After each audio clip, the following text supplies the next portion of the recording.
الحمد للہ رب العالمین والصلاة والسلام علی محمد الامین واعوذ باللہ من الشیطان الرجیم بسم اللہ الرحمن الرحیم. خواتین و حضرات، قصہ آدم و ابلیس میں دوسرا واقعہ زیر مطالعہ ہے. اس میں ہم نے الفاظ کے معنی بھی دیکھ لیے تھے، اس کا سادہ اور رواں ترجمہ بھی کر لیا تھا. وہ چیزیں زیر بحث تھیں جو بطور خاص اس میں سمجھنے کی ہیں. میں یہ بات عرض کر چکا ہوں اور اس کی کچھ مزید وضاحت کر دیتا ہوں کہ عام طور پر تو یہ سمجھا جاتا ہے کہ جو جنت مرنے کے بعد ملنے والی ہے آدم کو اس میں رکھا گیا تھا، لیکن یہ بات نہ قرآن مجید سے معلوم ہوتی ہے اور نہ دوسرے ذرائع سے کوئی ایسی کبھی بات اس کے حق میں ہے. قرآن میں یہ بات جیسے بیان ہوئی ہے اس سے صاف یہی معلوم ہوتا ہے کہ اسی دنیا میں، یعنی جب آدم کی پیدائش ہوئی اور اللہ تعالیٰ نے ان کو برگزیدہ کیا، ان کو سرفراز کیا، تو اس کے ساتھ ہی ان کے لیے ایک باغ میں رہنے کا اہتمام کر دیا گیا. تورات سے تو یہ بھی معلوم ہوتا ہے کہ یہ دجلہ اور فرات کی وادی میں کوئی باغ تھا، اس میں مزید اس کی تصریح مل جاتی ہے. قرآن مجید نے بھی اس کا جس طرح سے ذکر کیا ہے، کیونکہ ہمارے ہاں یہ ہوتا ہے کہ بہت سی چیزیں اصطلاح بن جاتی ہیں تو ہم ان کو قرآن میں پڑھنا شروع کر دیتے ہیں. اس میں اس جنت کی طرف کوئی اشارہ نہیں، بلکہ اس کا صحیح ترجمہ یہی ہوگا کہ تم اور تمہاری بیوی دونوں اس باغ میں رہو، یعنی کسی باغ کی طرف اشارہ کر کے یہ بتایا گیا کہ اس میں جا کر رہو. چنانچہ وہ وہاں رہے اور وہاں ان کو یہ ہدایت کی گئی کہ وَكُلَا مِنْهَا رَغَدًا حَيْثُ شِئْتُمَا وَلَا تَقْرَبَا هَٰذِهِ الشَّجَرَةَ فَتَكُونَ مِنَ الظَّالِمِينَ. یعنی جو چیز اب سمجھنے کی ہے وہ یہ ہے کہ ان سے یہ کہا گیا کہ اس باغ میں آپ اطمینان کے ساتھ رہیے، جو کھانا پینا ہے آپ کھائیں پیئیں، اس میں آپ پر کوئی پابندی نہیں ہے. یہ جو الفاظ ہیں کُلَا مِنْهَا رَغَدًا حَيْثُ شِئْتُمَا، تو یہ اصل میں اس آزادی کو بیان کرتے ہیں جو آزادی انہیں وہاں عطا کر دی گئی. قرآن مجید نے دوسری جگہ اس باغ کی مزید تفصیل کی ہے سورہ طٰہٰ میں، اور وہاں یہ بتایا ہے کہ ان کے لیے ہر طرح کی معیشت کا اہتمام کر دیا گیا. نہ ان کو وہاں کوئی دھوپ کا اندیشہ تھا، نہ ان کو وہاں کوئی لباس کی اس طرح کی ضرورت تھی، نہ ان کو کوئی ایسا مسئلہ درپیش تھا کہ وہ کھائیں گے کیا پئیں گے کیا، بلکہ ایک ایسی جگہ ان کے لیے منتخب کر دی گئی کہ جس میں اس وقت کی ضرورتوں کے لحاظ سے زندگی کی جتنی بھی چیزیں ہیں وہ میسر ہو گئی ان کو. یہ بیان کر دیا قرآن مجید نے دوسری جگہ. تو اس باغ میں وہ رہے. اب اس باغ میں رہنے کے بعد اللہ تعالیٰ یہ کہتے ہیں کہ یہاں آپ ہر چیز فراغت کے ساتھ کھائیں پیئیں، آپ پر کوئی پابندی نہیں ہے، لیکن پھر وہی اسلوب ہے، اس درخت کے قریب نہیں جانا. اب ظاہر ہے کہ جب آپ باغ کا ذکر کر کے یہ کہیں گے کہ اس درخت کے قریب نہیں جانا تو آدمی کی توجہ کسی درخت کی جانب ہوتی ہے. تو لوگوں نے اس میں پھر بہت سی کیا سرائیاں کی ہیں. کسی نے کہا یہ گندم کا درخت تھا، اور اصل میں گندم ہے جس کو کھا لینے کے نتیجے میں آدمی کے ساتھ یہ سب کچھ ہو گیا. اور بھی بہت سی اس کی تعویلات توجیحات کی گئی ہیں. تورات میں اس طرح کی تعبیر بھی ملتی ہے کہ یہ خیر و شر کا درخت تھا، یہ معرفت کا درخت تھا. اس طرح کی تعبیرات بھی قدیم صحائف میں ملتی ہیں.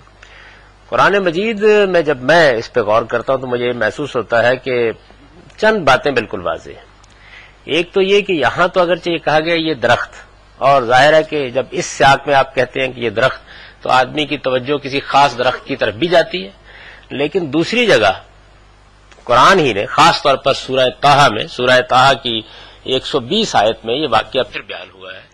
تو وہاں یہ بات واضح کر دی ہے کہ یہ اس طرح کا درخت نہیں ہے، یعنی انگور زیتون اس کا درخت نہیں ہے، بلکہ درخت کا لفظ یہاں مجازی مفہوم میں استعمال ہوا ہے. یعنی یہ بات واضح کر دی ہے قرآن مجید نے. کیوں؟ اس کی وجہ یہ ہے کہ وہاں اس کو شجرۃ الخلد کہا گیا ہے، ہمیشگی کا درخت.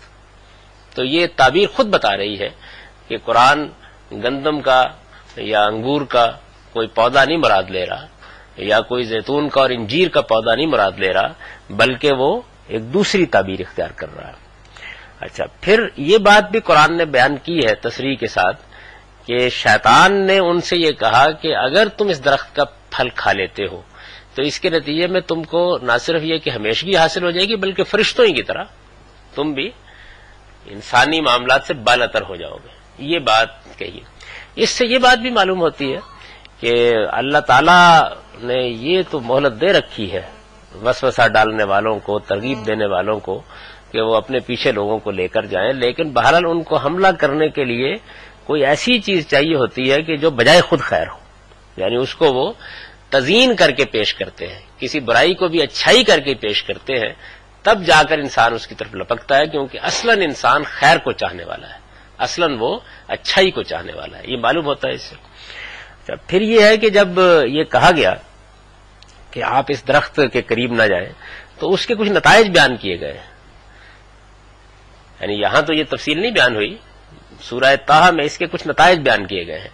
یہ بیان کیا گیا ہے کہ جیسے ہی انہوں نے درخت کا پھل کھایا تو ان کی شرمگاہیں ان پر نمایاں ہو گئی، یعنی یہ بات بھی قرآن نے واضح کر دی ہے۔ وَاتَّفِقَ يَخْصِفَانِ عَلَيْهِمْ مِنْ بَرَقِ الْجَنَّةِ، اور جیسے ہی وہ اس کیفیت سے باہر آئے اور ان کی شرمگاہیں ان پر نمایاں ہوئیں تو انہوں نے درختوں کے پتے اپنی شرمگاہوں پر رکھنا شروع کر دیے، یعنی ڈھانپنا شروع کر دیا۔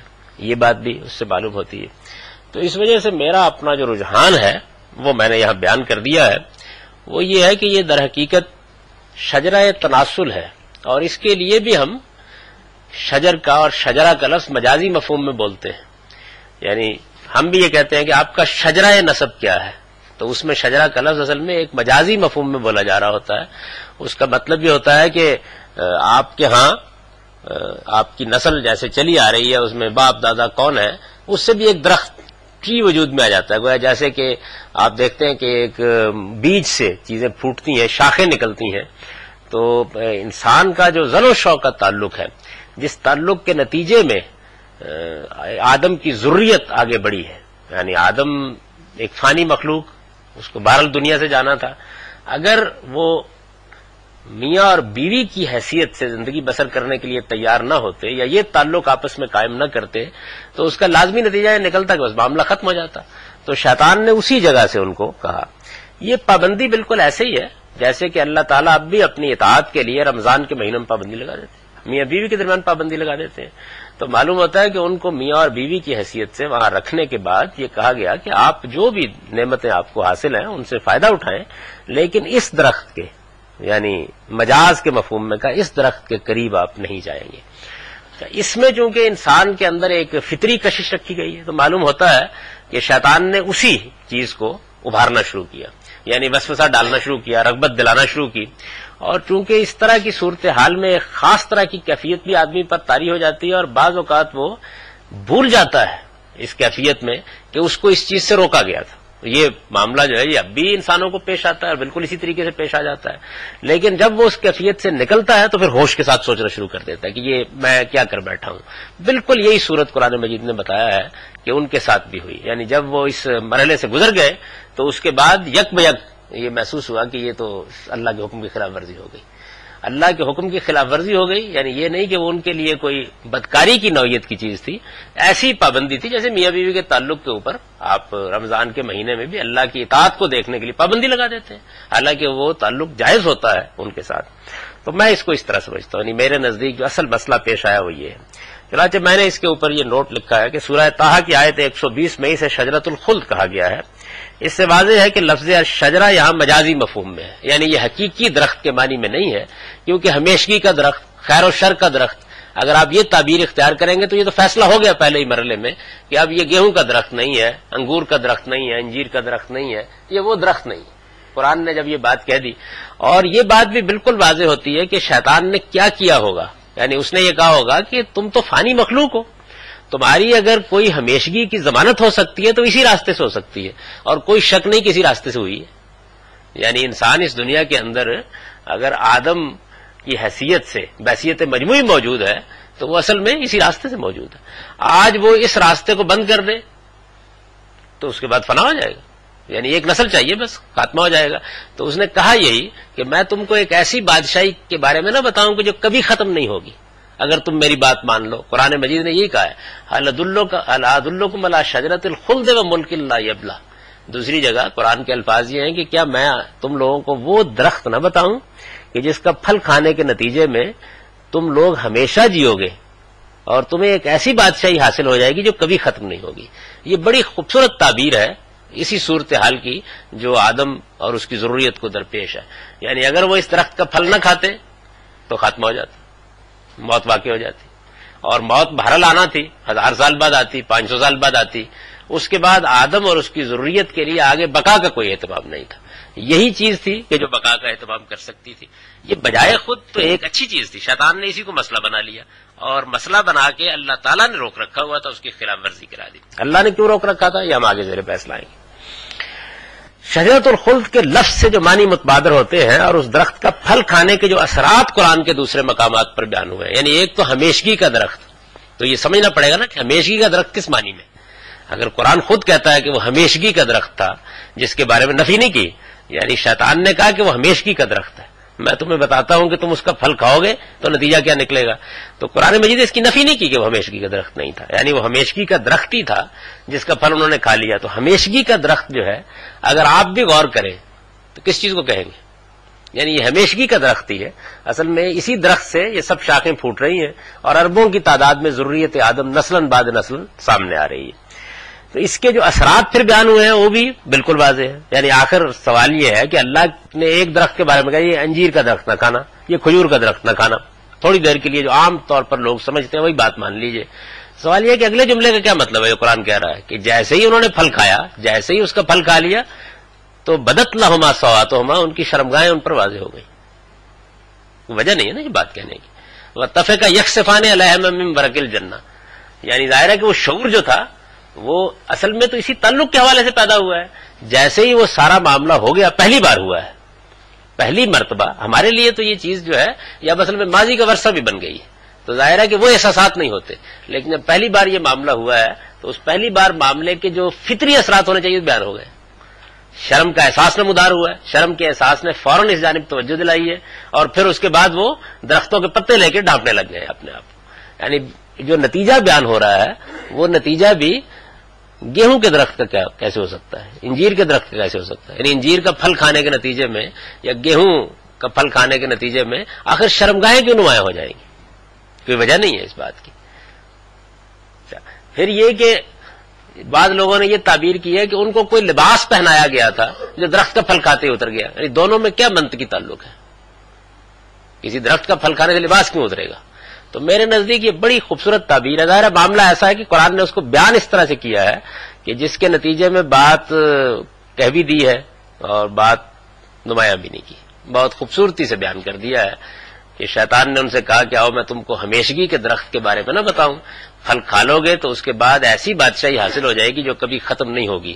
تو جیسے ہی انہوں نے اس درخت کا پھل چکھا تو ان کی شرمگاہیں ان پر نمایاں ہو گئی اور وہ درختوں کے پتے اپنی شرمگاہوں پر رکھنے لگ گئے. تو میرا خیال یہ ہے کہ زلیخا اتنی واضح ہے کہ اس میں اب زن بود کے مرد کی بحث نہیں کرنی چاہیے. واضح ہے کہ صورتحال کیا ہوئی. شجرۃ الخلد کے لفظ جو معنی متبادر ہوتے ہیں اور اس درخت کا پھل کھانے کے جو اثرات قرآن کے دوسرے مقامات پر بیان ہوئے ہیں، دونوں اس بات کی طرف صاف اشارہ کرتے ہیں کہ اس سے مراد وہی شجرہ تناسل ہے جس کا پھل کھانے ہی سے انسان اس دنیا میں اپنے آپ کو باقی رکھے ہوئے. لیکن آج بھی دنیا میں اس کے لیے سب سے بڑی آزمائش اگر کوئی ہے تو یہی درخت ہے. یہ بھی ٹھیک ہے. یعنی کیوں روکا گیا؟ اس لیے کہ دو ہی آزمائشیں ہیں جو انسان کو درپیش ہیں. ایک آزمائش انانیت کے راستے سے ہے، تو بتا دیا گیا کہ انانیت کا نتیجہ کیا نکلتا ہے. یعنی فرشتے برتر مخلوق ہونے کے باوصف اپنی انانیت سے دستبردار ہو گئے اور اپنے سے بہت خلقت کے اعتبار سے کمتر مخلوق کے سامنے اللہ کے حکم پر جھک گئے. تو گویا انہوں نے اپنے لیے سرفرازی کا اہتمام کیا. ابلیس نے استدلال کیا، اس کا استدلال دوسری جگہ نقل ہوا ہے کہ مجھے آپ نے آگ سے پیدا کیا، میں برتر ہوں، میں سجدہ ریز نہیں ہوں گا. تو گویا اپنی نسلی برتری، اپنی خلقت کی برتری، اپنے آپ کو کسی بھی لحاظ سے بڑا سمجھنا، یہ در حقیقت حقائق سے آدمی کو گریزہ کرنے کا باعث بنتا ہے. دنیا میں یہ بڑی آزمائش ہے, بڑا امتحان ہے. دوسرا امتحان یہ ہے, چنانچہ سورہ اعراف میں جب یہ واقعہ قرآن نے بیان کیا ہے تو وہاں مزید تفصیل کی ہے اور یہ کہا ہے کہ شیطان نے جس طریقے سے اس وقت تمہارے ماں باپ کو برہنہ کرا دیا تھا وہ اب بھی اسی راستے سے حملہ کرے گا.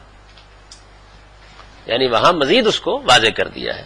تو چنانچہ حملہ اب بھی اسی راستے سے, اب بھی یہی درخت ہے جس کا پھل کھانے کی شیطان ترغیب دیتا ہے.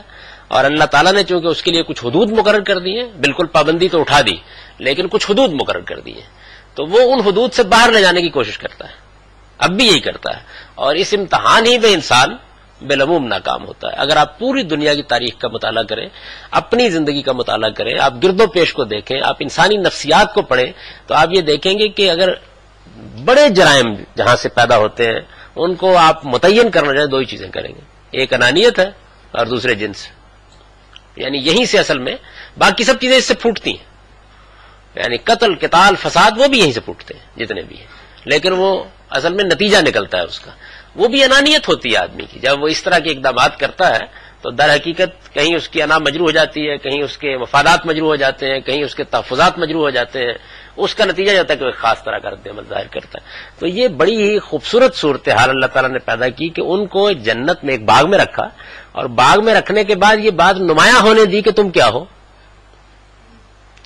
تمہارے ساتھ ہوگا کیا, حملہ کدھر سے ہوگا, مسائل کہاں سے پیش آئیں گے, تمہارے لیے نمونہ کیا ہونا چاہیے, تمہیں بچنا کس چیز سے چاہیے. یعنی یہ ساری جتنی داستان ہے یہ بالکل یوں سمجھ لیجئے کہ ایک عملی تصویر بن کر سامنے آ گئی اس کے نتیجے میں. تو وہ تصویر ہے جس کو یہاں مختصر طریقے سے بیان کیا گیا ہے. لیکن آج بھی دنیا میں اس کے لیے سب سے بڑی آزمائش اگر کوئی ہے تو یہی درخت ہے. سورہ اعراف کی آیت 27 سے معلوم ہوتا ہے کہ شیطان سب سے بڑھ کر اسی کو فتنے کا ذریعہ بناتا ہے. یعنی وہاں یہی واقعہ سنانے کے بعد پھر یہ کہا ہے کہ وہ اب بھی یہی کرے گا.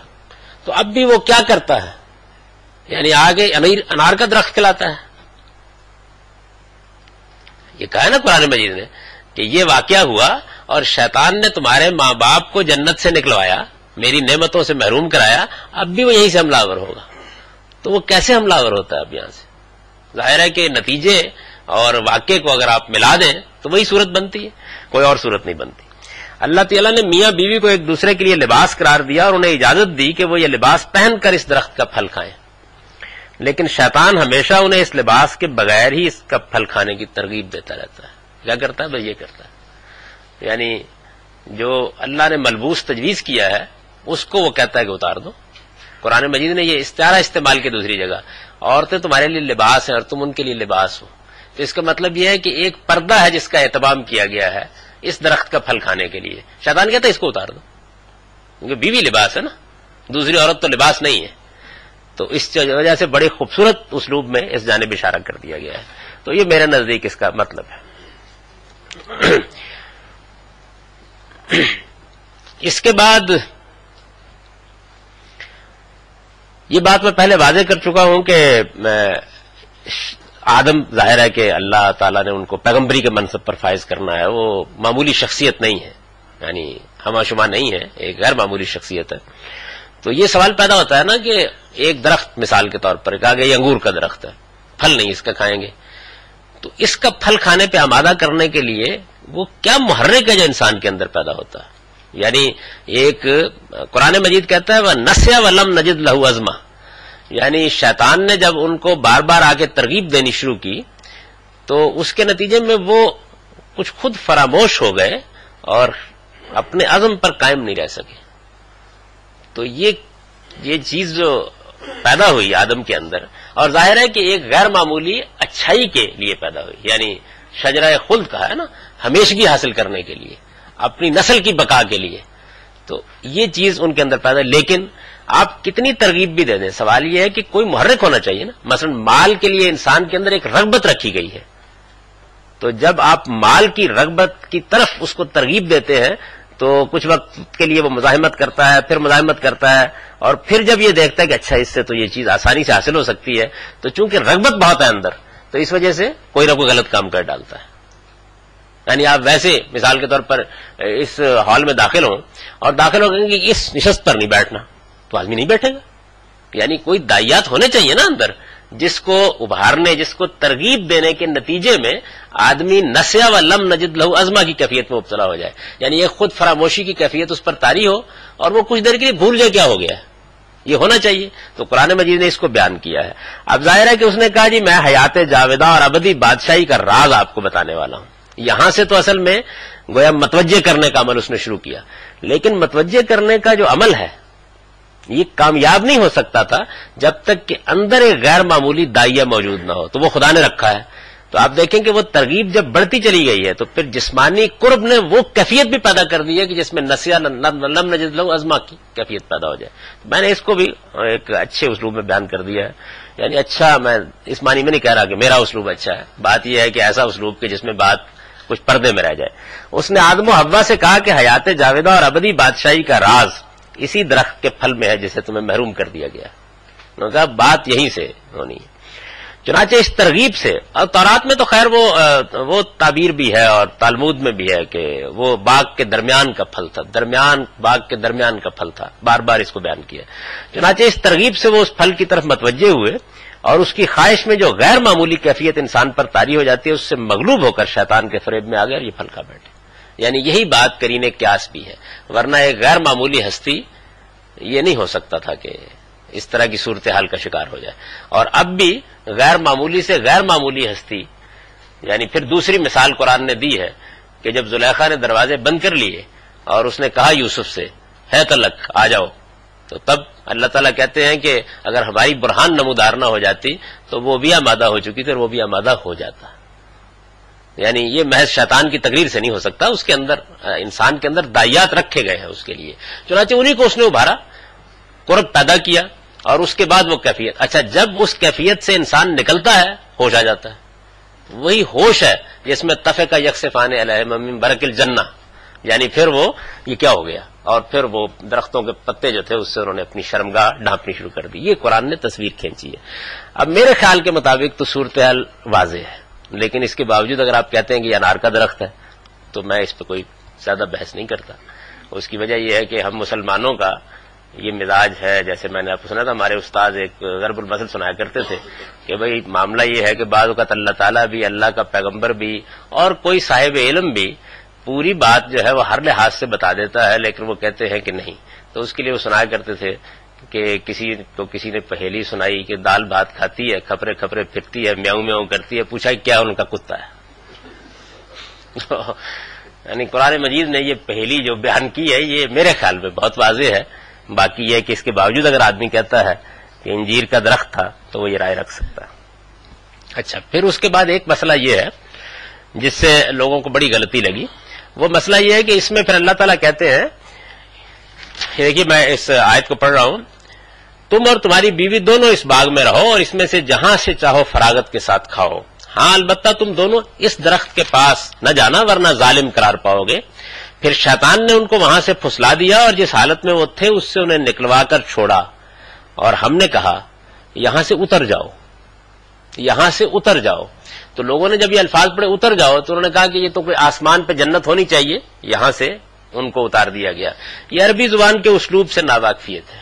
یعنی عربی زبان میں جب بھی آپ کسی جگہ سے نکلتے ہیں تو اس کے لیے نزلہ یا حبتئی کے الفاظ استعمال ہوتے ہیں. یعنی قدیم عربی کا انداز یہ ہے. چنانچہ میں نے اس کی مثال دے دی جس کے بعد جنت کی بحث میرے خیال میں ختم ہو جانی چاہیے، اور وہ یہ ہے کہ اسی سورہ کی آیت 61 میں، اسی سورہ بقرہ کی آیت 61 میں بنی اسرائیل یہ کہتے ہیں اللہ تعالیٰ سے کہ آپ یہ بنو سلوا تو اتار رہے ہیں، بٹیرے بھی ہیں، گوشت بھی ہے، سب ہے، لیکن یہ ہے کہ بڑے دن ہو گئے پیاز کھائے ہوئے اور بڑے دن ہو گئے ککڑیاں کھائے ہوئے، کوئی تنوع کا سامان دسترخوان پر ہونا چاہیے. تو ظاہر ہے کہ اللہ تعالیٰ نے جو نعمت ان کو دے رکھی تھی وہ ان کی اس عارضی صورتحال کے لیے تھی. تھوڑا سا جلال آیا ہے تو فرمایا کہ اہبطوا مصر، جاؤ پھر کسی مصری میں اترو جا کے. یہی لفظ استعمال کیے، بالکل یہی لفظ استعمال کیے، اہبطوا مصر. یعنی یہ قرآن نے لفظ یہاں استعمال کیا ہے قل نہبطوا بعضکم لبعض عدو. اہبطوا کا لفظ یہاں استعمال کیا، اترو وہاں بھی یہی استعمال کیا. یعنی کسی شہر میں جا کے اصل میں کیوں استعمال ہونے لگ گیا یہ لفظ؟ یعنی انسان جب سفر کرتا ہے تو سواری پر ہوتا ہے نا، اونٹ پر آپ چڑھے ہوئے ہوتے ہیں، گھوڑے پر چڑھے ہوئے ہوتے ہیں، تو کسی جگہ جا کے جب آپ وہاں اترتے ہیں تو اس سے گویا یہ تعبیر بن گئی اور پھر عام استعمال ہونے لگ گئی. یعنی پھر کسی شہر میں جانا، یہ اس کے لیے لفظی شہر میں اترو. تب قافلوں نے پڑاؤ کرنے کے لیے اپنا سامان اتارنا شروع کر دیا، لفظ بولتے ہیں نا یہ آپ، یا تب لوگ جا کر وہاں اترے اور انہوں نے جا کے خیمے لگا لیے. تو یہ وہ اترو ہے، نہ کہ جنت سے اترو ہے. تو میرے نزدیک اس کی نوعیت ہے. چنانچہ میں نے لکھ دیا ہے کہ اصل میں لفظ اہبتو استعمال ہوا ہے، اس میں اترو کا مفہوم وہی ہے جو اسی سورہ کی آیت 61 کے الفاظ اہبتو مصرع میں ہے. یعنی اے آدم و حوا اور ابلیس تم سب اس باغ سے نکل کر زمین میں اتر جاؤ. زمین میں اتر جاؤ یعنی زمین میں چلے جاؤ. تو یہ قدیم عربی کی عام تعبیر ہے. یعنی آپ ان کے ادب کو پڑھیں گے تو یہ عام استعمال کرتے ہیں. نزلہ حبتا یہی الفاظ استعمال ہوتے ہیں. تو قرآن نے یہی استعمال کیے ہیں الفاظ. اچھا، پھر اس کے بعد ایک مسئلہ یہ ہے کہ یہ کہا اللہ تعالیٰ نے کہ بعضکم لبعض عدو، یعنی تم اب ایک دوسرے کے دشمن ہو. تو یہ سوال پیدا ہوتا ہے کہ کس کو کہا؟ یعنی تم ایک دوسرے کے دشمن ہو، یہ کس کو کہا؟ یعنی آدم کی ذریت میں تو کوئی خلقت کے اعتبار سے ایک دوسرے سے دشمنی نہیں ودیت کی گئی. یعنی ایسا نہیں ہے کہ ہم سب انسان ایک دوسرے کے دشمن ہیں، ہم سب انسان ایک دوسرے کے دوست ہیں. دشمنی کبھی کبھی وجود میں آ جاتی ہے. یا یہ کہ دنیا میں اللہ تعالیٰ نے بھیجا ہے اور بھیج کر ہمارے اندر یہ چیز رکھی ہے کہ یہ دشمنی کریں گے. اچھا، اس کو اگر الٹ دیجئے تو یہ تو سارے استدلال کے خلاف ہو جاتا ہے جو پیچھے کیا گیا ہے. یعنی پھر تو فرشتوں کی بات جو ہے وہ خود اللہ تعالیٰ نے تھوڑے توقف کے بعد مان لی. یعنی پہلے استدلال کیا اور اس کے بعد مان لی. تو میرے نزدیک یہ ہے کہ یہ انہی اہل علم کی رائے اس میں ٹھیک ہے جو یہ کہتے ہیں کہ در حقیقت جنات کے لیے بھی اس وقت اس دنیا کے اندر، یعنی جنات وجود پذیر ہو چکے تھے، ان کی تخلیق ہو چکی تھی، لیکن اس دنیا کے اندر جو ان کو مہلت دی گئی ہے یہ اس کے بعد ہی ملی ہے. چنانچہ اس مہلت کا ذکر ہے قرآن مجید میں. جو ابلیس نے کہا، اس نے کہا کہ آپ آدم کو یہ مہلت دے رہے ہیں نا، یعنی آدم کی اب ذریت پیدا ہوگی، یہ دنیا میں رہے گا ایک لمبے عرصے تک، آپ اس کو مہلت دیں، یہی مجھے بھی دے دیجیے. یعنی اس نے یہی کہا. تو یہ اصل میں آدم، حوا اور ابلیس، ان کو کہا گیا ہے کہ اب تم جاؤ، اب تمہارے درمیان دشمنی کا، یعنی تم ایک دوسرے کے ساتھ اب معاملہ کرتے رہو گے، تم اس کے دشمن، وہ تمہارے دشمن. تو یہ دشمنی جو ہے یہ معلوم ہے. یعنی یہ ہمیں معلوم ہے کہ ابلیس اور ذریت. آگے پھر قرآن نے سورہ اعراف میں جہاں یہ واقعات بیان کیے ہیں وہاں یہ بھی بیان کیا ہے کہ دیکھو شیطان ابلیس اور اس کا قبیلہ تمہیں وہاں سے دیکھتا ہے جہاں سے تم ان کو نہیں دیکھتے. ان کے اور تمہارے درمیان دشمن. اور یہ عدو کا لفظ جو ہے جو یہاں استعمال ہوا وہ تو گویا شیطان کے لیے ایک عام تعبیر بن گئی. یعنی عدو مبین، وہ تمہارا کھلا دشمن ہے. کھلا دشمن یعنی اس نے تو چیلنج دے کے دشمنی اختیار کر رکھی ہوئی. وہ یہ کہتا ہے کہ میں گمراہ کروں گا، اور یہ چیلنج اس کا قرآن میں دوسری جگہ بیان بھی ہوا ہے. تو یہ کہا کہ اب تمہارے اور ان کے یعنی کشمکش جو پیدا کرنی ہے. میرے نزدیک اس کا صحیح مفہوم یہ ہے کہ جو کشمکش اس دنیا میں پیدا کی گئی ہے اس کے لیے دو چیزوں کی ناگزیر ضرورت ہے. انسان کا اپنا وجود، اور انسان کے اپنے وجود کے اندر کیا چیز ہے. یعنی یوں نہیں ہے کہ انسان کے اپنے وجود کے اندر خیر کی طرف لپک پڑنے کے غیر معمولی دائیات ہیں. نہیں، خیر کا پوٹینشل رکھ دیا گیا ہے. ان دائیات کے لیے ترغیب کی ضرورت ہوتی ہے. یہ ترغیب ماحول سے ملتی ہے، معاشرے سے ملتی ہے. چنانچہ یہ کام فرشتے کرتے ہیں. یعنی وہ ان دائیات کو ابھارتے ہیں، اطاعت کے دائیات، اللہ کی طرف تعلق کے دائیات، ان کو ابھارتے ہیں. یہ دوسری ضرورت بھی ہے امتحان کے لیے کہ کوئی شر کے دائیات کو ابھارنے والا بھی ہو، اور یہ کام شیاطین کرتے ہیں. چنانچہ قرآن مجید نے دوسری جگہ جب آپ پڑھیں گے قرآن کو تو جگہ جگہ یہ تعبیریں اختیار کی ہیں. خاص طور پر سورہ ناس اور سورہ فلق میں. سورہ ناس میں تو بالکل ہی نمایاں کر دیا. یعنی یوں سمجھیے کہ دبک کر بیٹھے ہوئے شیاطین موجود ہیں، انسانوں کے اندر بھی پیدا ہو جاتے ہیں، اور بہرحال جنات کے اندر تو موجود ہی ہے. وہ اپنا کام کرتے ہیں. کرتے کیا ہیں؟ وہی کرتے ہیں جو فرشتے خیر کے لیے کرتے ہیں. یہاں بھی کوئی بے انصافی نہیں کی گئی. فرشتے مستقلاً انسان کے اندر اعلیٰ دائیات کو ابھارتے ہیں، ثبات قدم پیدا کرتے ہیں، نیکی کی ترغیب دیتے ہیں، خیر کی ترغیب دیتے ہیں. چنانچہ آپ دیکھیں گے کہ حدیثوں کے اندر بہت سے واقعات بیان ہوئے ہیں کہ جہاں معلوم ہوتا ہے کہ وہ اپنا کام کر رہے ہوتے ہیں. ظاہر ہے کہ جس وقت حضرت یوسف کا معاملہ بھی ہوا ہے تو خدا کی برہان جو ہے وہ فرشتے ہی لے کر نمودار ہوئے ہوں گے. یعنی یہ سارے معاملات جتنے وہ فرشتے کر رہے ہوتے ہیں، اللہ کی توفیق بخشی کا کام کر رہے ہوتے ہیں. کسی موقع پر اللہ تعالیٰ کی کسی نعمت کی توجہ دلا رہے ہوتے ہیں، لیکن ترغیب کے ہاتھ نہیں پکڑتے. ترغیبات جو ہیں وہ خیر کی پیدا کر رہے ہوتے ہیں. کبھی آپ کو اس کا تجربہ ہوا ہو کہ جس وقت کوئی باشعور انسان، یعنی ایک تو یہ نا کہ آدمی نے اپنے آپ کو مسخ کر لیا ہے، وہ اب کچھ سوچنے کے لیے تیار نہیں ہے. ایک باشعور انسان جب برائی کی طرف بڑھ رہا ہوتا ہے تو کبھی تھوڑی دیر کے لیے رک کر اپنا تجزیہ کیجئے اس وقت ہو کیا رہا ہوتا ہے. آپ حیران ہوں گے کہ اس وقت شیاطین اور فرشتے دونوں اپنا کام پوری قوت سے کر رہے ہوتے ہیں. یعنی اگر کوئی شخص بصیرت رکھتا ہے دونوں کو دیکھ سکتا ہے, اسے معلوم ہو جاتا ہے کہ دونوں کے درمیان اصل کشتی ہو رہی ہے. پھر اس میں ظاہر ہے کہ کسی کو کامیابی ہو جاتی ہے, کسی کو ناکامی ہو جاتی ہے, کیونکہ اللہ تعالیٰ نے مہلت تو دے رکھی ہوئی ہے. تو یہ جو ابلیس ہے اس کی طرف اشارہ ہے, یعنی ابلیس تمہارا دشمن ہے اور تم اس کے دشمن ہو, تمہارے اور اس کے درمیان فطری تعلق دشمنی کا ہے, لہذا تم کو ہمیشہ اسے اپنا دشمن ہی سمجھنا چاہیے. یعنی یہ فیصلہ اس موقع پر ہو گیا کہ ابلیس اور اس کی ذریت نے یہ فیصلہ کر لیا ہے, ابلیس اور اس کی ذریت نے فیصلہ کر لیا ہے کہ اس نے آدم کو گمراہ کرنا ہے. یہ کام اس نے کیا. اب ظاہر ہے کہ وہ جنات کی مخلوق کے اندر سے اپنی ذریت پیدا کرتا رہتا ہے, اور پیدا کر کے جس کو قرآن نے دوسری جگہ کہا کہ ہوا و قبیلہ ہو, وہ اور اس کا قبیلہ دونوں مل کے اپنا کام انجام دیتے رہتے ہیں. اچھا, اس کے بعد قرآن مجید نے یہ بیان کیا ہے کہ اللہ تعالیٰ نے فرمایا کہ ٹھیک ہے یہ معاملہ ہو گیا, تمہیں ایک خاص وقت تک زمین پر ٹھہرنا ہے اور وہیں گزر بسر کرنی ہے. پھر آدم نے اپنے پروردگار سے توبہ کے چند الفاظ سیکھ لیے. نافرمانی ہو گئی تھی, یعنی اللہ تعالیٰ نے روکا تھا, تو اللہ تعالیٰ نے جب روکا انسان کو تو یہاں بھی روکا ہے. تو کیا یہ ہے کہ انسان غلطی نہیں کرے گا؟ اس واقعے میں یہ بتا دیا کہ غلطی ہو جائے گی جب ترغیب کے سامان اس درجے میں ہوں گے تو ہو جائے گی. حد یہ ہے کہ آدم جیسی برگزیدہ شخصیت سے بھی ہو جائے گی, حوا جیسی برگزیدہ شخصیت سے بھی ہو جائے گی, غلطی ہو جائے گی. اصل مطالبہ کیا ہے؟ اصل مطالبہ یہ ہے کہ غلطی جب ہو جاتی تو اس کے بعد آدمی نے کیا کیا, یعنی اس کو اپنا زندگی کا حسن بنا لیا, اس سے محبت کرنی سیکھ لی, اسی میں جینا سیکھ لیا, اسی میں رہنا سیکھ لیا, اسی کو کھانا پینا شروع کر دیا, یہ کیا. اگر اس نے یہ کیا ہے تو قرآن مجید ایک دوسری جگہ اس کو بیان کرتا ہے کہ احاطت بہی خطیئتہ, پھر تو گویا گناہ نے احاطہ کر لیا, یعنی اب گناہ نے اس کے اندر خیر کے داخل ہونے کی جگہ کوئی نہیں چھوڑی, وہ تو مسئلہ ختم ہو گیا. لیکن اگر اس کے اندر ضمیر جاگتا ہے, اس کے اندر شعور موجود ہے, اس کے اندر اللہ تعالیٰ کی ذات کا صحیح تصور موجود ہے, تو وہ کیا کرے گا؟ یعنی اس کے اندر ندامت پیدا ہوگی, ندامت پیدا ہوگی, خدا کی طرف رجوع پیدا ہوگا.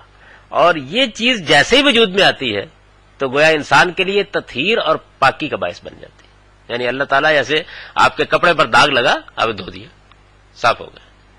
تو اس کو قرآن مجید توبہ کی اصطلاح سے استعمال کرتا ہے, تعبیر کرتا ہے.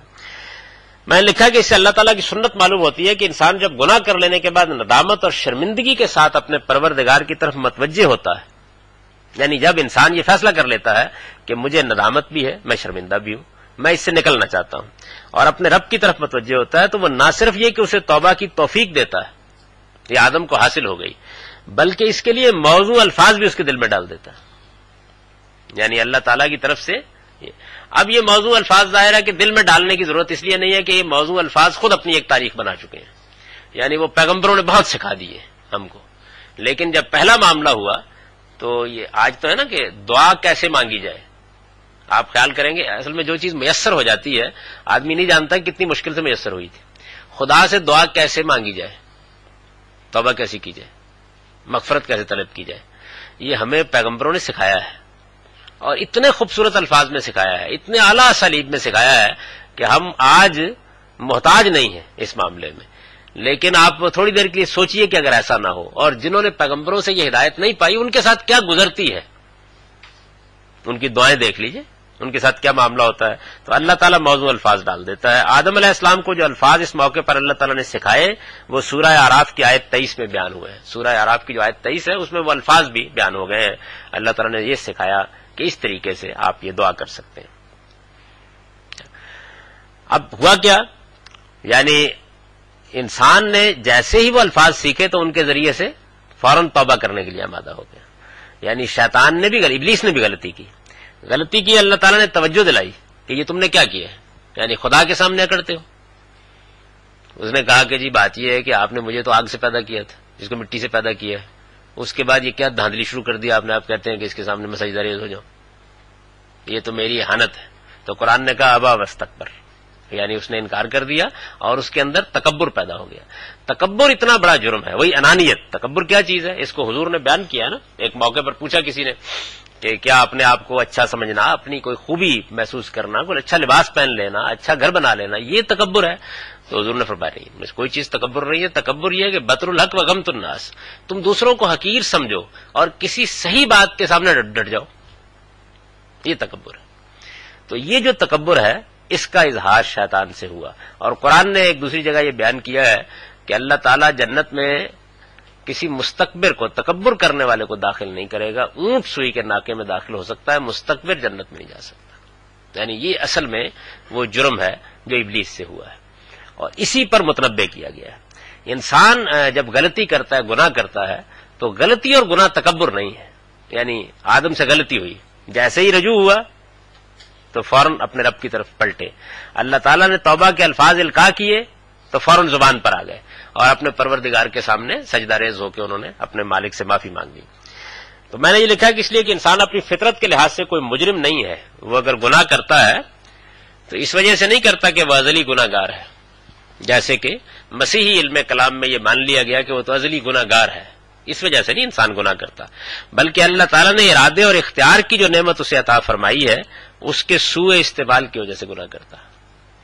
یعنی انسان کو اختیار دیا گیا ہے، ارادہ دیا گیا ہے، اس کو خیر و شر میں سے کوئی چیز اپنانے کے لیے، یہی آزمائش ہے اس کی، اس کا برا استعمال ہو جاتا ہے. اس گناہ سے اپنے آپ کو پاک کرنے کے لیے اللہ تعالیٰ نے توبہ و اصلاح کا طریقہ اسے بتایا ہے. اس کے لیے کفارے کا کوئی عقیدہ وضع کرنے کی ضرورت نہیں ہے. یعنی اللہ تعالیٰ نے یہ نہیں بتایا کہ پھر میں اپنا بیٹا پیدا کروں گا، پھر اس کو پھانسی چڑھایا جائے گا اور اس سے تمہارے گناہوں کا کفارہ ہو جائے گا، بلکہ توبہ و اصلاح کا طریقہ بتایا ہے. ہر انسان جب غلطی کرتا ہے، جیسے آدم نے توبہ کی ایسے ہی اسے توبہ کرنی چاہیے. تھوڑی سی اس میں ایک زبان کی چیز بھی ہے، اور وہ یہ ہے کہ الفاظ استعمال میں فتاب علیہ، یعنی اللہ تعالیٰ نے اس کی توبہ قبول کر لی. تو یہ جو ترکیب ہے عربی زبان کے طلبہ کو ذہن میں رکھنا چاہیے کہ اس میں اللہ آیا ہے جو تابہ کے ساتھ موضوع نہیں ہے. تو عربی زبان میں یہ طریقہ ہے کہ پھر کوئی دو فعل ہوتے ہیں جن کو اس کے اندر پورے مفہوم کو لے لیا جاتا ہے، ایک کا پریپوزیشن رکھ لی جاتی ہے، ایک فعل لے آیا جاتا ہے. تو تابہ علیہ بھی اسی طرح ہے. تو اللہ میرے نزدیک اس پر دلیل ہے کہ یہ اقبلہ کے مفہوم پر متضمن ہے. یعنی جب اللہ تعالیٰ توبہ قبول کرتے ہیں تو گویا بندے کی طرف منہ پھیر کے کھڑے ہوتے ہیں تو اس کی طرف بڑھتے ہیں، تو وہ مضمون اس کے اندر پورا کا پورا آ جاتا ہے. تابہ و اقبل علیہ، یعنی اللہ تعالیٰ کا التفات اور توجہ اسے پھر حاصل ہو گئی. یہ رحمت و عنایت کا مضمون ہے، اور جس کو اللہ تعالیٰ نے آگے انہ هو التواب الرحیم کے الفاظ میں واضح کر دیا. باقی رہ گئی یہ بات کہ جو معلوم نہیں کیسے استاد امام کے قلم سے بھی نکل گئی ہے کہ اس میں رحمت کا مفہوم متضمن ہوتا ہے. رحمہ فعل کے ساتھ عربی زبان میں اللہ کا صلہ نہیں آتا، یعنی رحمہ اللہ ہے، رحمت اللہ علیہ یہ کوئی عربی نہیں ہے. یہ تو ہمارے ہاں رائج ہو گئی بات، اس کو بغیر کسی صلے کے پریپوزیشن کے آنا چاہیے، یہی اس میں فصیح بات ہے. اس کا تو صلہ لانا عربیت کے خلاف ہے، کجا یہ کہ اس کے مضمون کو تو اقبلہ میرے نزدیک اس میں متضمن ہے. اچھا، دوسری چیز یہ ہے کہ قرآن مجید نے یہاں جب انہوں نے غلطی کی تو کہا کہ کل نہبتو بعضکم لبعض عدو، اب جاؤ دنیا میں تم اب ایک دوسرے کے دشمن ہو، شیطان کے ساتھ اب ازلی دشمنی میں تم کو اس آزمائش سے گزرنا ہے. یہ الفاظ کیا ہے؟ اچھا، اس کے بعد یہ کہا کہ جب آدم نے توبہ کی اور اللہ نے اس کی توبہ قبول کر لی تو اس کے بعد پھر کہا کہ زمین پہ جاؤ، اترو اور جا کر وہاں رہو. یہ الفاظ کہے. میرے نزدیک ایک تو قرآن مجید نے یہ کیا کہ ان الفاظ کے اس طریقے سے دو مرتبہ دہرانے کی وجہ تو میں آگے بیان کرتا ہوں، لیکن یہ واضح کر دیا کہ یوں نہیں ہے کہ لغزش کی سزا کے طور پر انسان دنیا میں بھیجا گیا ہے، یعنی اللہ کی اسکیم ہے جس کے تحت انسان بھیجا گیا ہے. میں نے لکھا کہ یہ الفاظ دو مرتبہ دہرائے گئے ہیں. ایک مرتبہ آدم علیہ السلام کی لغزش کا ذکر کرنے کے بعد، اور دوسری مرتبہ یہاں ان کی توبہ کے بعد، یعنی دو مرتبہ دہرائے گئے. لغزش کے بعد یہ اس لغزش کا نتیجہ بیان کرنے کے لیے آئے ہیں، یعنی یہ طے کر دیا گیا تھا کہ جب یہ معاملہ ہوگا تو اس کے بعد بھیجا جائے گا.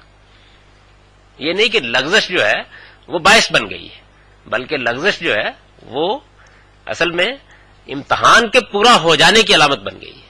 ہو گئی، بس یہی دیکھنا تھا. یعنی شیطان کے مقابلے میں کیا کرتے ہو، رکھ کے دیکھ لیا، تو اس کے نتیجے کے طور پر اب زمین پر جانا ہے. اور توبہ کے بعد اس بات کو واضح کرنے کے لیے آئے ہیں کہ یہی امتحان اب دنیا میں تمہیں درپیش ہے. یعنی یہ بات واضح، اس کے لیے جاؤ، تمہاری لغزش اور توبہ سے وہ مقصد پورا ہو گیا جس کے لیے تم اس باغ میں رکھے گئے تھے. یعنی لغزش جو ہے وہ باعث نہیں بنی، لغزش کا ہو جانا امتحان کی تکمیل کا اعلان ہو گیا. یعنی جو مقصد تھا پورا ہو گیا.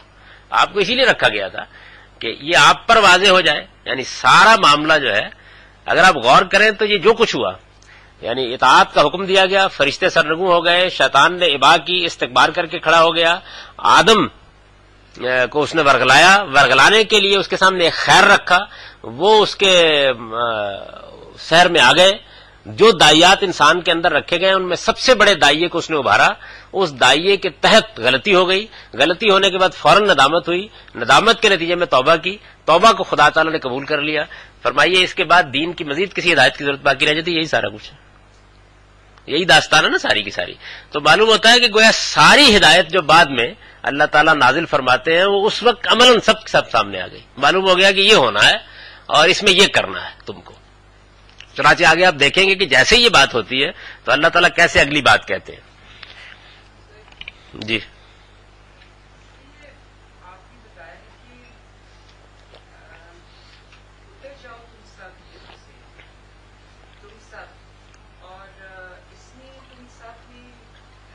شامل ہے اور حوا بھی شامل ہیں اور ابلیس بھی شامل ہیں. تو پھر یہ ایک دوسرے کے دشمن ہوئے، تو پھر آدم اور حوا بھی ایک دوسرے کے دشمن ہوئے. دو گروہ ہیں جن کو کہا گیا. یعنی جب یہ کہا جائے گا دو گروہ کھڑے نا، آدم و حوا تو ایک ہی چیز ہے، وہ انسان ہے. لیکن سر اس سے پہلے انہوں نے کہا پھر پھسلا دیا ان دونوں کو شیطان نے، یعنی دونوں کو کیٹیگوریکلی مینشن کیا ہے اوپر. لیکن جب ہم نیچے آتے ہیں تو پھر صرف آدم توبہ کر رہے ہیں، دونوں توبہ نہیں کر رہے، تو پھر اس کو گروپ میں کر دیا ہے. یہ وہ میں پہلے عرض کر چکا ہوں کہ عربی زبان میں یا قدیم ادب میں یہ علی سبیل تغلیب کا اسلوب ہوتا ہے. یعنی حوا تو کر ہی رہی ہیں، یعنی اس کو الفاظ میں نہیں بیان کیا جاتا عام طور پہ. ظاہر ہے کوئی وجہ نہیں ہے کہ انہوں نے توبہ استغفار نہ کی ہو، لیکن آدم نے کی تو گویا حوا نے بھی توبہ کر لی. تو یہ عام طریقہ ہے. جیسے پیچھے بیان کیا نا کہ یہ ذکر نہیں کیا کہ ہم نے جنوں کو بھی کہا تھا کہ سجدہ ریز ہو جاؤ، یہ کہا کہ فرشتوں سے کہا سجدہ ریز ہو جاؤ، ابلیس نہیں مانا، جن تھا. تو یہ اس قدیم زبان کے یہ اسالیب ہے، یہ طریقہ ہے.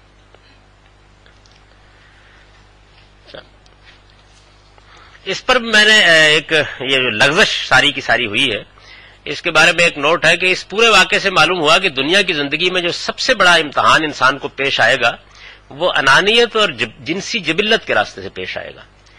پہلی صورت میں اسے فرشتوں کا نمونہ سامنے رکھنا چاہیے جو ایک برتر مخلوق ہونے کے باوجود اللہ کے حکم پر اس کے سامنے جھک گئے، اور دوسری صورت میں اپنے باپ آدم کا نمونہ جو شیطان کے بہکانے پر جذبات میں تو بہہ گئے لیکن اس کیفیت سے نکلتے ہی فوراً اپنے پروردگار کی طرف پلٹ آئے. چنانچہ اللہ نے ان کی توبہ قبول کر لی اور انہیں برگزیدہ فرمایا. جی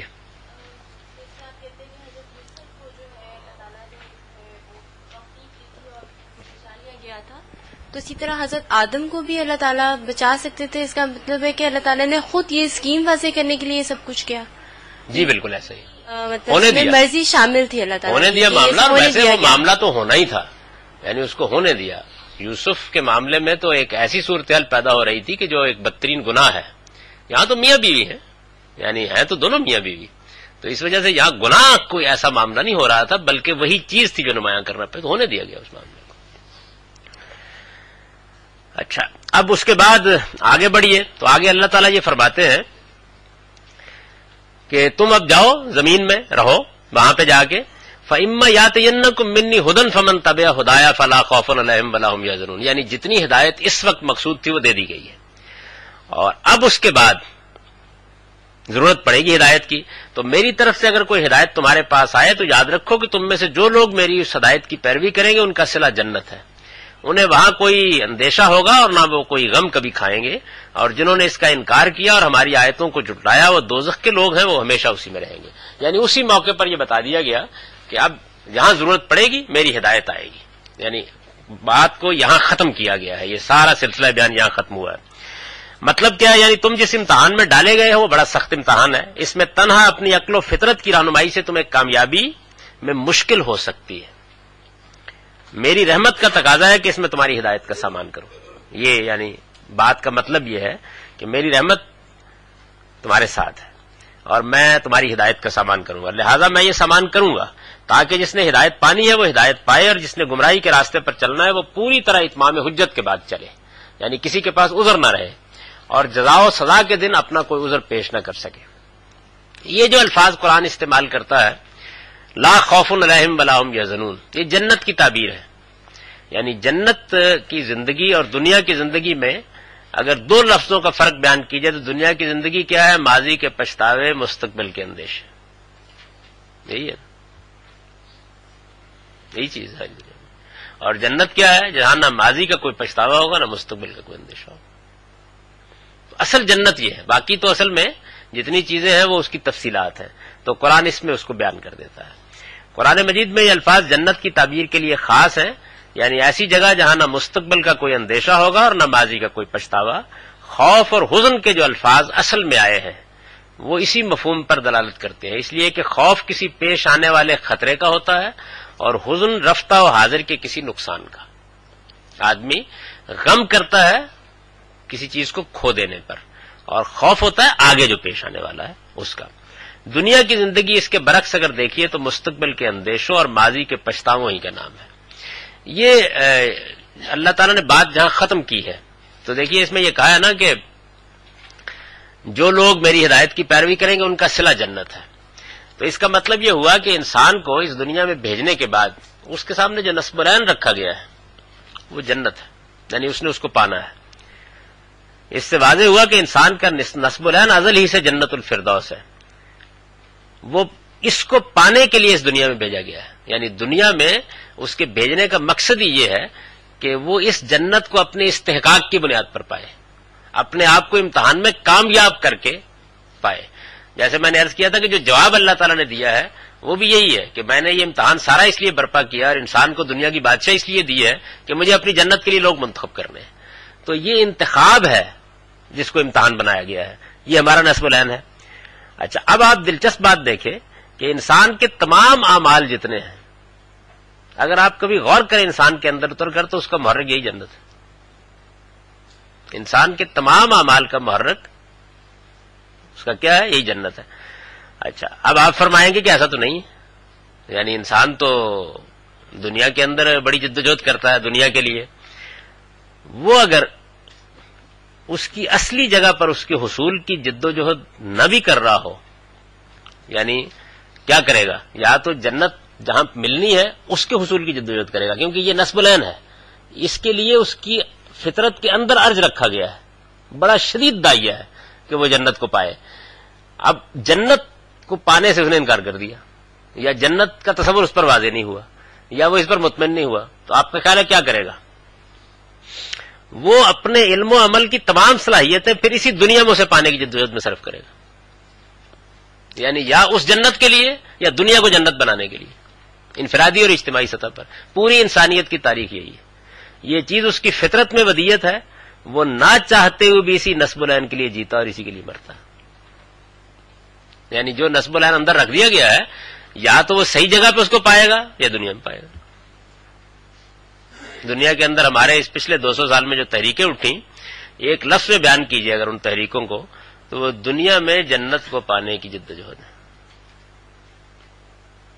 جتنی تحریکیں اٹھی سب کی سب جتنی. ایک بزرگ ہیں پھنسے ہمارے، تو وہ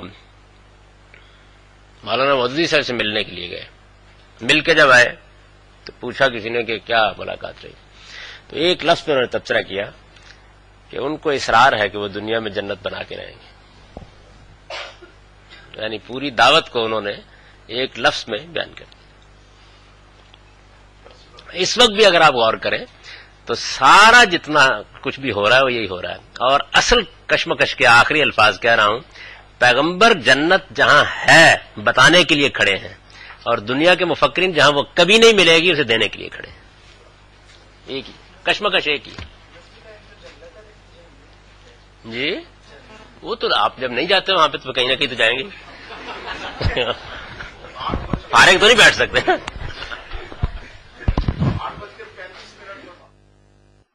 جناب انشاءاللہ اگلے جمعے کو بشرط زندگی